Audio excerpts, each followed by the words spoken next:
access to information. Access to information, I remember it used to be like, you had this urge to control. It's like, oh my God, and then as you release the control, as you put systems in place, as you have access to information, you see your team, kind of mushroom as a beautiful tree. Hmm. And pretty soon you are obsolete. That's a beautiful thing for a leader to become obsolete.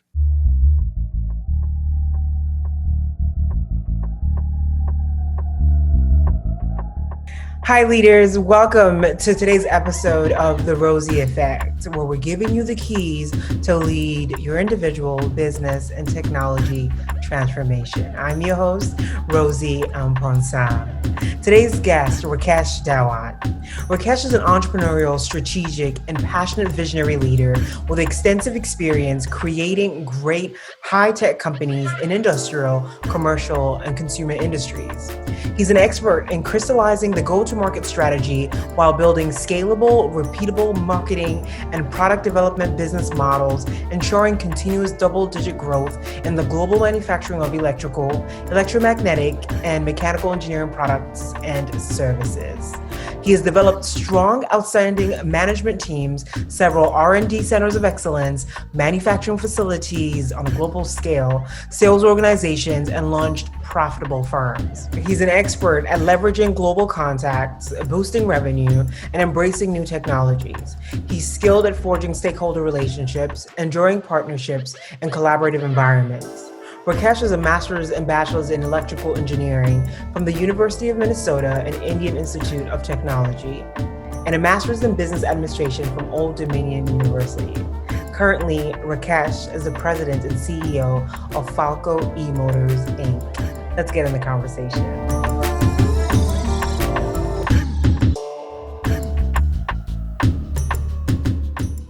Rakesh, thank you Oh, so you're welcome. very much for taking time to join me today. I get excited when I meet tech entrepreneurs who have done it, have been successful, have been able to identify the value within the marketplace, creating product solutions, education to be able to, bring value into the marketplace. So thank you so much for taking time to sit down with the Rozy Effect. Oh, thank you, Rosie. It is such a pleasure to be able to be here. It's an immense honor. Thank you. Absolutely, absolutely. So Falco E-Motors, right? Just give me a bit about where that journey started from and where you are today. Yeah, so the journey actually started from, if you look at my background, I'm an electrical engineer. Hmm. Hmm.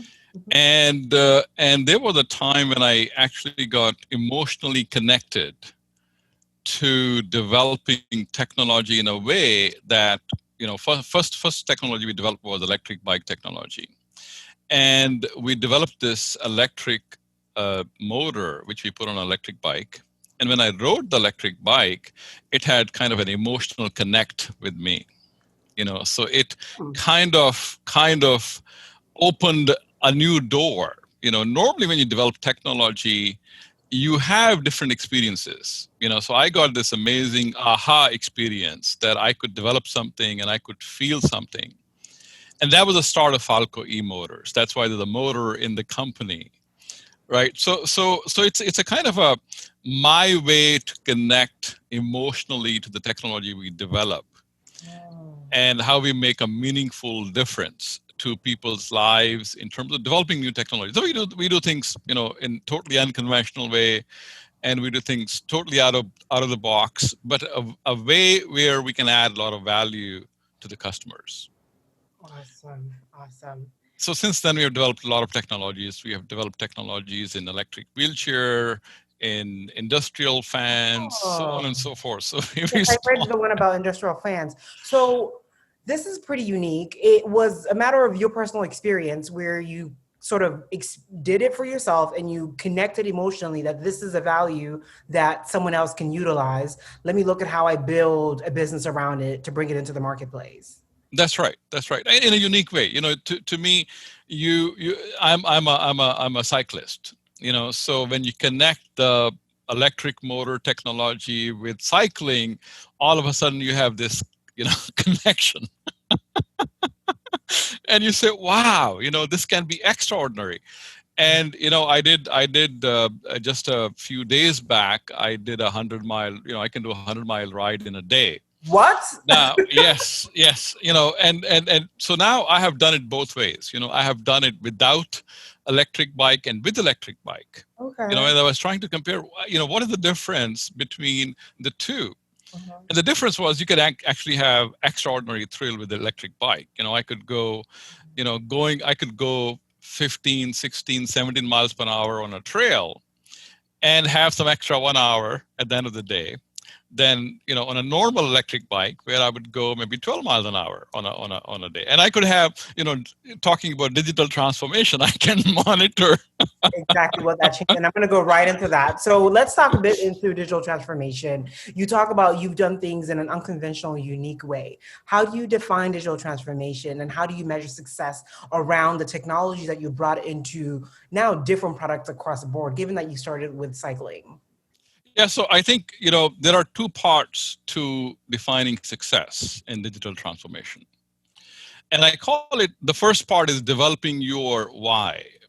Developing your why you want to do it. It is developing the story, right? Why is it important to you? Why is it relevant to you? And then, taking that why, that's the first step. That is not, that is just the beginning of the inquiry you have for you, for your people, for your team, for your organization. And then you have to go about challenging every process, every assumption, and saying, okay, how can we make something better? Today, there are 11 digital transformation technologies. Mhm. From mobile to cloud-based to artificial intelligence to virtual reality. So there are 11 different technologies today, and they're developing at a speed of light, right? And trying to implement all of them is going to be extremely complex and confusing. So you have to go in and challenge in terms of where we can make a difference in the lives of our employees, in the lives of our customers.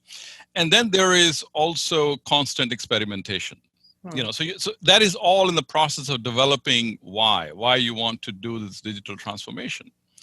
Experimentation is saying, okay, if I do this, do I get this result? If I do this, do I get this result? That gives you important answers. Mhm.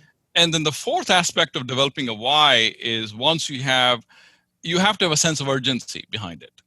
Digital transformation is kind of taking this conventional way of thinking and really, you are going to distort the whole thing. You're going to deform the whole thing, and comes a new animal which is digitally transformed and which is much better shape than you have been.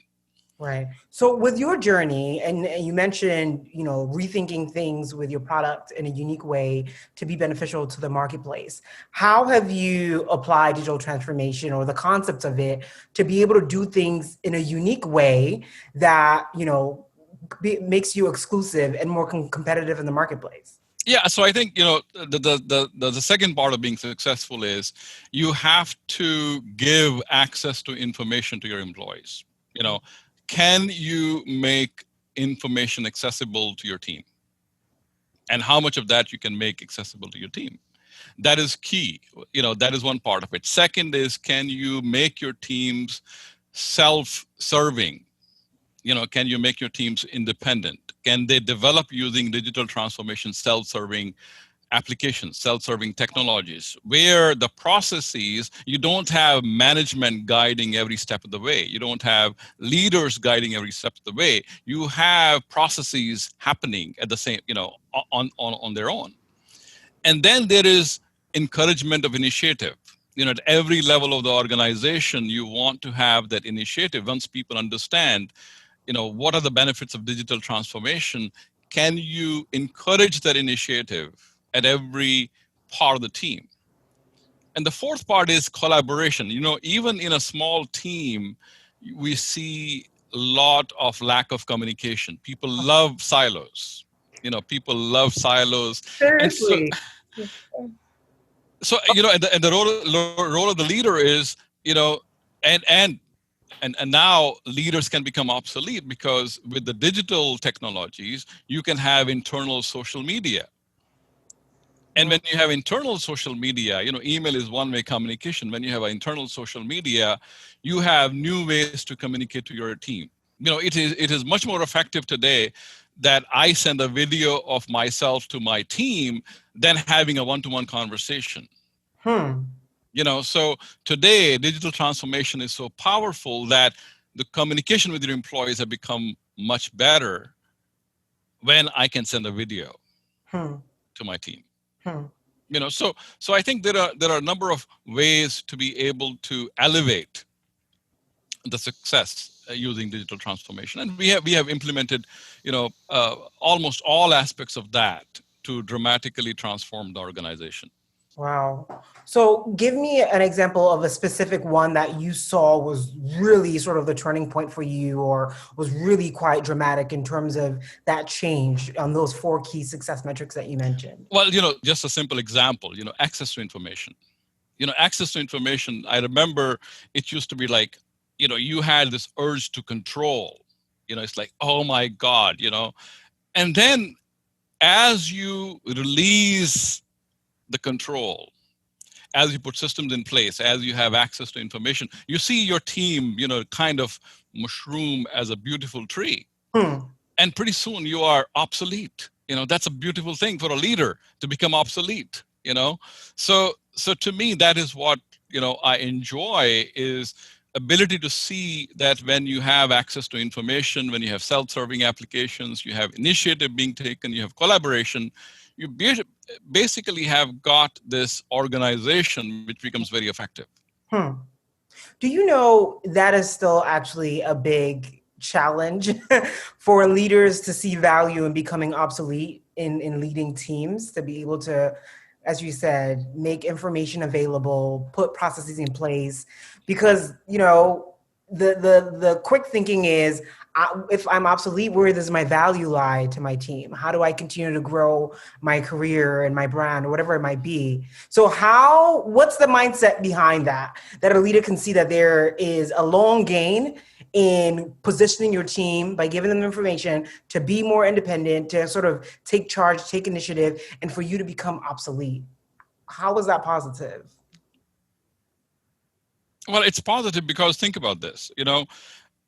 Now it gives me time to think of next goals. When you have this wonderful successful performing team, there is no limit to the stretch goals. Hmm. You can continue to challenge your team to the next level, to the next level, to the next level. So the beauty is that we become more strategic and more long-term thinkers Mhm. when we allow, and that's a mantra to everyone in my team, is Mm. become obsolete. If you can become obsolete, you can grow, because that gives you time. Normally we are part of, tactical team, we are part of a rat race, we're trying to do so many things. And it does not allow us to be able to have this strategic mindset. Mm. And I think it's becoming more possible with the digital technologies available Mhm. at the moment. Hmm. It's revolutionary. Wow. Become more obsolete so that you can grow. Yes. Um, from the journey of when you started with your technology and now, what does that transformation look like? And what has influenced your decision, right? Based on whatever the market needed for you to be today still thriving and, having a solution. Because I know I was reading about the way you're, looking in different ways to take the technology. How has that transformation looked like over time? And, how do you go about doing that? Oh, we have had, so many failures. It is remarkable. And we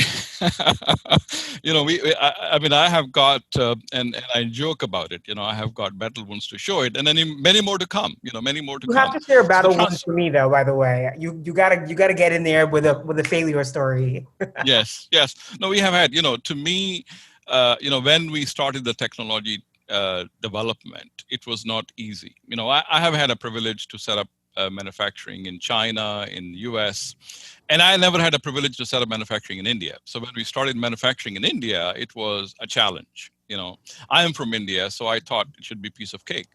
But we were trying to sell something which is world class, made in India, but to be sold in the US and Europe. And so that required, tremendous amount of experimentation.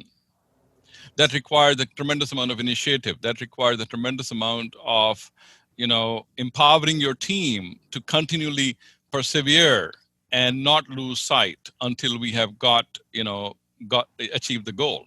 Mm, So I mm. think it has been a transformation which has been riddled with a lot of sleepless nights. Yeah. and a lot of 2 a.m. in 2 a.m. morning meetings with my team, because we have a 12-hour time difference, close to that. So there has been times where you just stay at it until it is done. And Wow. sometimes it takes, it doesn't get done in days. Sometimes it takes years to get it done. Oh, wow. Wow. So what is the story here that you could share with us that, you really knew this was going to go the right way, but it went just completely opposite in terms of innovation for your technology? Yeah, I think that's where let's get down to why you do it. you Mm, know mm, I had that emotional connect, right? That emotional connect said, okay, look, you have a wonderful technology in your hand. You can make a big difference in the lives of the people, mhm, mhm, right? So you have to continually have that why in front of you, mhm, have that reason to go move forward, and then you have to persevere. mhm. You have to persevere with your team, and your team grows with it. When they see that the ship only moves in one direction. That's kind of all you got. So are you moving or are you not? Which one are you doing? Yeah, yeah, yeah. Oh man. So when we talk about building this team, you've talked about empowering them, but then also if a leader is looking to rebuild their team or get them to now transform to this mindset, what are those characteristics that you look for in building that team that allows for that initiative in taking information and being, pushing the boundaries in terms of innovation? I think the most important part I look for is alignment. Mm, You know, are you you know we have a goal, and we have to be aligned in one direction. If everybody's aligned differently, the ship doesn't move in one direction. And the ship will stay still. So I look for alignment in terms of what drives you. So my team, first question is, what drives them. mhm, you know and that has to be in alignment with what drives me. We are all passionate about developing technology. We are all committed to developing this wonderful and continually evolve the technology. So I think that commitment is important. mm, And we have a commitment saying, okay, we're going to have a world class technology no matter what. We're going to have a world class customer experience no matter what. mm, So I think that alignment is important, and from there you go down. In your organization, everybody has the same alignment. So mm, what I look for in building is we have the same alignment, we have the same drivers, and then we have the same values. You know, I love conflict in my team. But I don't like that conflict to be political based, mm, right? mm. The conflict has to be like a sportsman spirit, a It is. competition between two sports teams, Yeah, yeah, yeah. right? We don't want it to be between, Republicans and Democrats kind of conflict, because that is not really healthy for a company. Mm, You mm, know, when you have got sports team competing, that's very healthy for a company. So I like to encourage my team members to challenge each other. I like them to say, be open about it. Be When you see, when you see something wrong, say it. mhm, There are no, truth always wins at the end. You cannot hide the truth. right. It's eventually going to win. It may not win today. It may win a month, later on, or 2 months later on, a year later on. But the cost of that truth not coming out is astronomical. Mhm, mhm, mhm. So challenge is important. Challenging authority. I say I have no authority. I'm the servant of all of you. So you can question me anytime you want. And that is the same strategy we use throughout the organization, that nobody is above accountability. Mm, mm. Wow. And I'm pretty sure that also brings in a melting pot of individuals on your team. And so you get different individuals, different backgrounds. How are you navigating that, especially in this era of needing to upscale workforce, right? Being able to prepare them for what is next. How are you creating an environment of education and continuity in terms of upskilling when you have such a diverse workforce at play? Yeah, so I think one part is we have a very big emphasis on continuous education. And we implement programs throughout the year where we take a day off. We're saying, okay, we're not going to do no work at all. It's a tools down. And let us just have time to defocus. Let's have a time to learn on something new. Let's learn about ourselves. Let's learn about each other. So we do that several times in a year, where we want to simply defocus, disconnect, and learn about. And we have got a number of learning workshops as well, where we encourage employees to share each other, learn something new, learn something extraordinary, and share with the team. So I think the without learning, it is impossible to have that excitement in the work. You go to work and you don't want to be doing that same boring job day in and day out. Over, yeah, yeah. Right. So it's very important that we subscribe to number of digital learning courses for the company. Mm-hmm. And we are constantly learning. I am constantly learning, and I'm sharing my knowledge with my team. They're constantly learning. They're learning. They are sharing their knowledge. Again, part of a digital transformation is knowledge today is very accessible, and we can learn about anything we want. So that, I think, has helped a lot. Got it. Got it. Let's dig a bit more into organizational culture, because it sounds like you figured out that right pieces to the puzzle when we talk about empowering teams, creating more agile teams, taking initiative. So what is the secret sauce to allow for you to create a culture that is agile, that is digital first, that has the customer at heart? What are you doing to help promote that and create that culture? So there are. So I would give you some examples.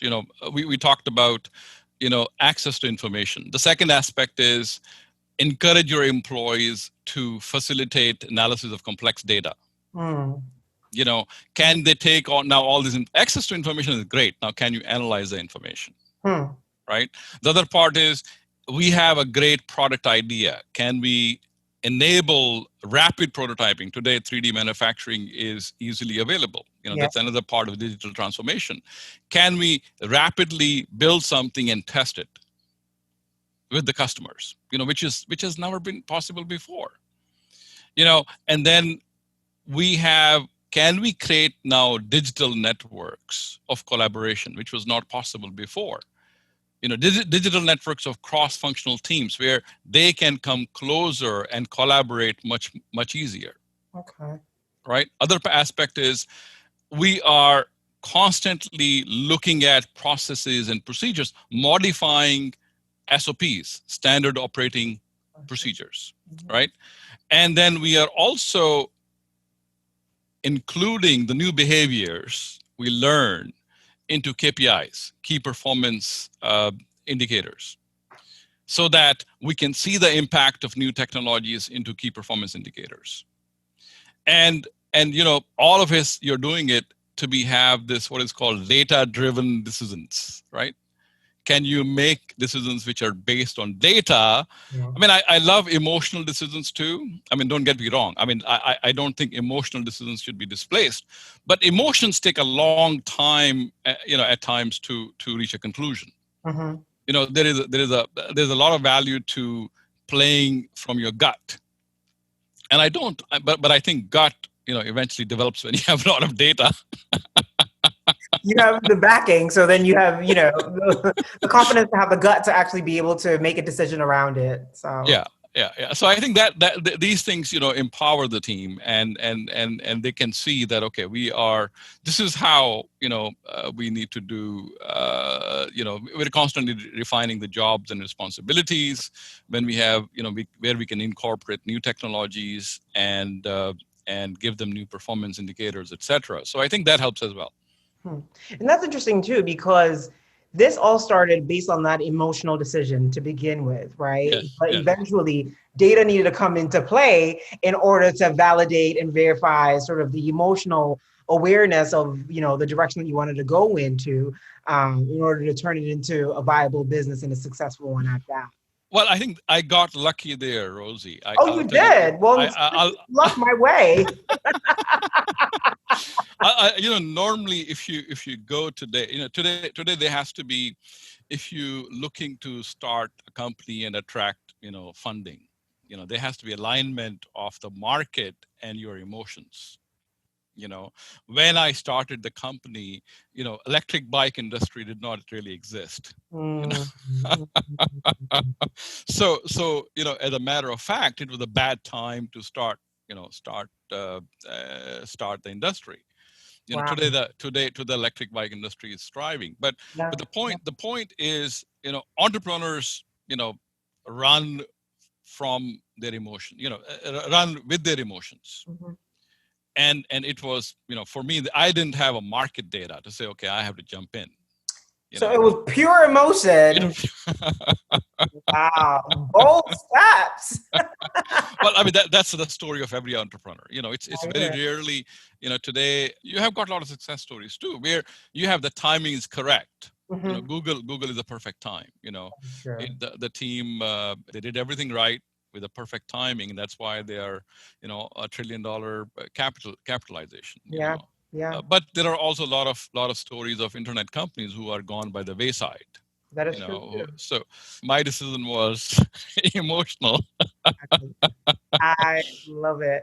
So wait, I'm interested to know what the change is now, because now with the impact of the pandemic, right, the electronic bikes, stationary bikes really has exploded in terms of individuals still wanting to utilize a way to stay active indoors, the whole 9 yards. So how are you taking advantage of the changes that we're experiencing?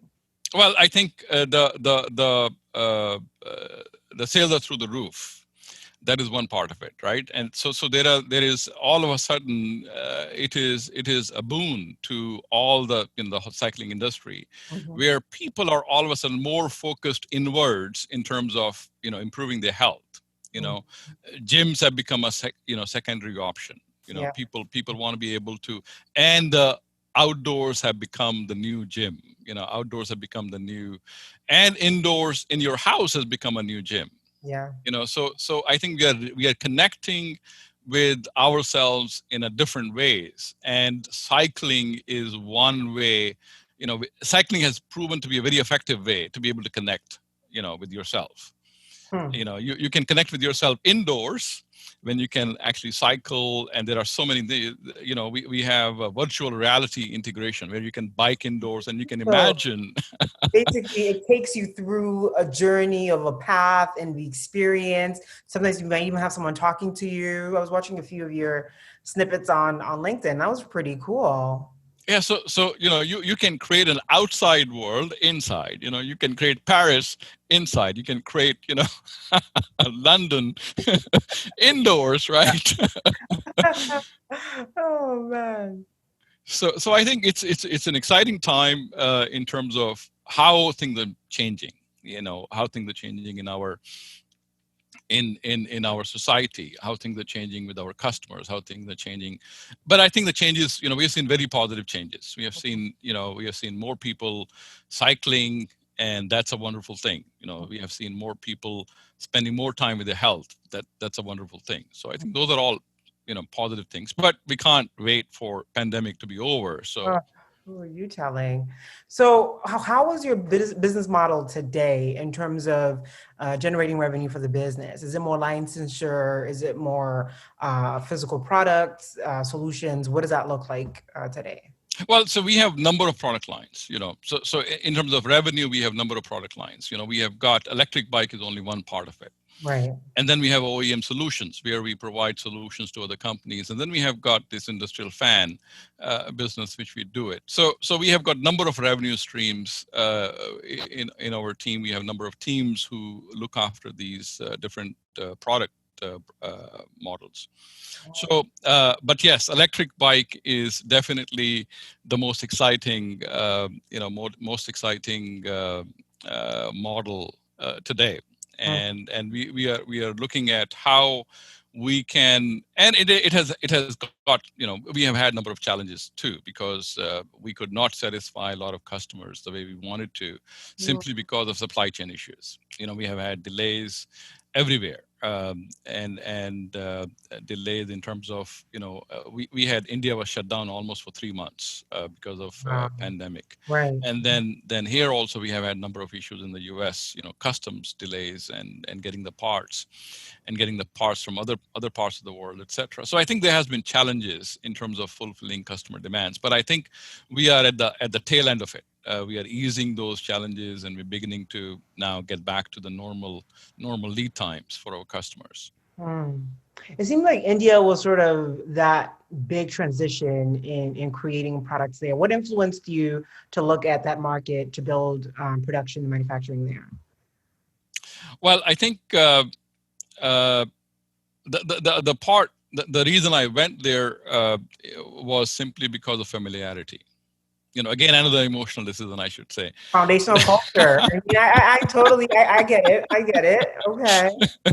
And you plus, they know, probably had the resources, the foundation for you. But like you said, surprising challenges came that you didn't expect to have experienced. when I opened the factory I opened two factories in China, Hmm. and I think the biggest challenge was communication.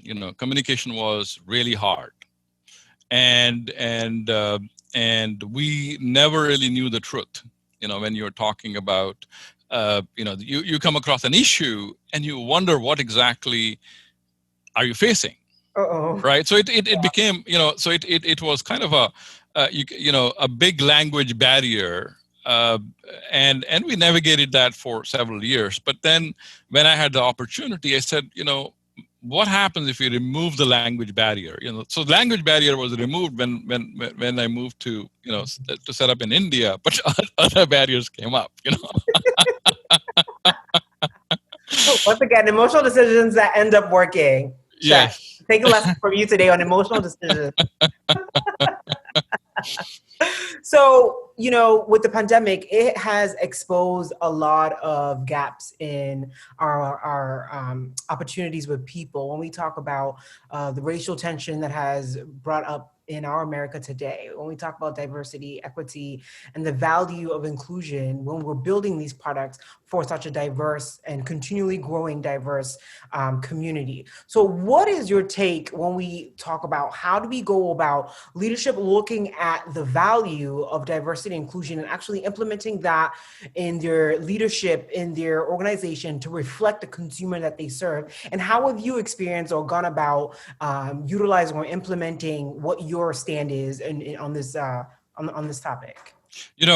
Rosie, my experience with diversity has been that it just makes for a much better team. Hmm. You know, uh, to me, diversity is so critical in being able to allow the silos. We also are prone to being in a silo, as a person. We think, okay, no, these are my values, these are the things I believe in. And then what that does you is you cannot look left, you cannot look right. You can only look in this silo. And one of the key initiatives I've always had is I wanted to have much more diverse management team, and I have been very fortunate. I've been very fortunate to have a very diverse management team, where the goal of diversity is number one goal is that you should be able to challenge any authority. You should be able to not only challenge the authority, you should also be able to have this conflict, which I say healthy conflict between different people, to have the most creative ideas win, and to be able to have a best solution possible to solve a customer problem. Mm. right? So when you have a narrow vision, when you have a narrow set, when you have a single set of beliefs, single set of ideas, Yeah. then you are going to lose. You're absolutely going to lose if we do not bring. I love diversity. I think it excites me to be able to have. All of a sudden somebody will say something remarkably 180-degree opposite of what I'm thinking, Hmm. and I can start thinking in that direction where I didn't think before. Hmm. Right? So to me, even thinking about customers, how they react to our product, every customer reacts to our product differently. Mhm. We offer an experience. Of course we offer a product, but at the end of the day we offer an experience. What people feel when they have an emotional, emotional connect with our product when they use it. Mhm. Mhm. Right? So to me, and every customer has a different experience. Yeah. Every customer thinks about, looks at the product very differently, right? So diversity is very important. And my background is, as you know, I'm an engineer, so I really appreciate, you know all kind of great ideas, diverse ideas, because at the end of the day, we want to have this very exciting, amazing technology for people, for our customers, Mhm. and we want to be able to make right decisions. We want to be able to offer right solutions. So I think, without diversity, there's no chance. You're fooling yourself if you can say that you can build a great team, you can build a great product without diversity. You're fooling yourself. Hmm. So then what is your advice for leadership today? I think today a lot of companies either have done the pledge or they've spoken out on, racial issues that are going on today with racial tension. What is your advice for leadership to, not just stick to the conversation, but shift to implementation if it hasn't already taken place? I think you have to let go of your blinders and let go of your beliefs and see, embrace the people the way they are. Hmm. To me, it is a foolhardy. We begin to divide people in various races and various religions. I Hmm. think we have to go far beyond that. We have to go far beyond that in order to get to the next level of evolution. We are stuck in the level of evolution which doesn't serve humanity today. Hmm. It simply makes us go down in our thinking, in our philosophy, in our thought process, in our kindness, in our love, in our ability to grow. It hinders us in being able to grow.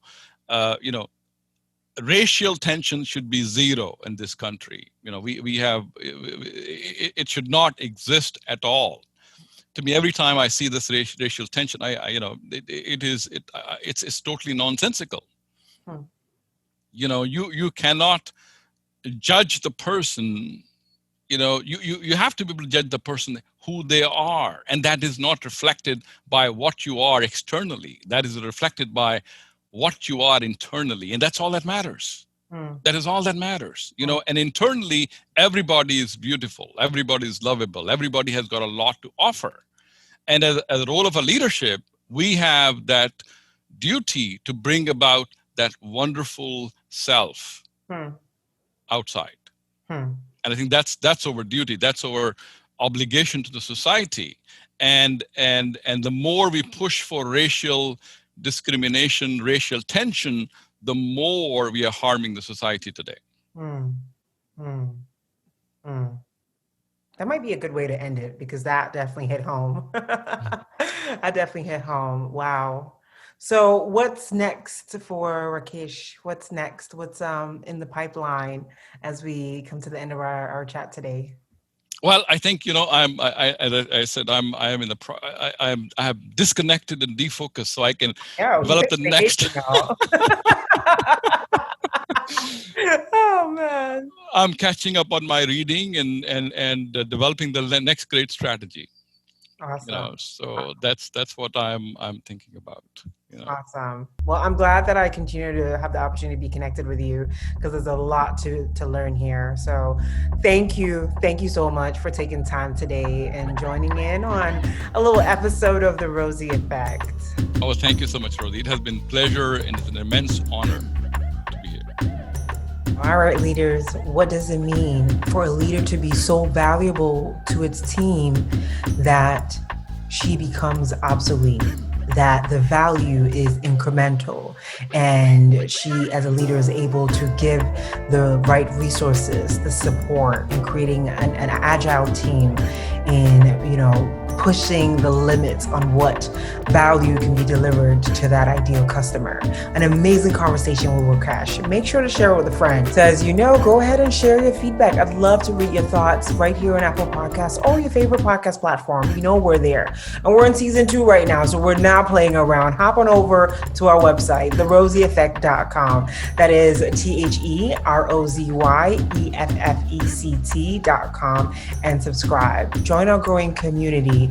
Follow us on social media platforms. We're everywhere. Our Instagram is really popping right now. Check us out at The Rozy Effect and joining on the conversation. I'd love to know your thoughts. Do you have a question around individual business or technology transformation? Share it with me. The email is team@therozyeffect.com. Love to hear your thoughts and perspectives as we build this community of just innovative thinkers, pushing the limits, especially in this new journey that we're going through and how we're rebuilding ourselves to position ourselves to be successful, whether it's the individual transformation and building our brand, the business and technology transformation, understanding how we position our business, our teams, the value of our product to the marketplace, what it means to bring in diverse perspective if we're looking to serve a growing diverse population. It's getting lit in here and you don't want to miss out. Have a good rest of your day. Thank you once again. I'm your host, Rozy Amponza.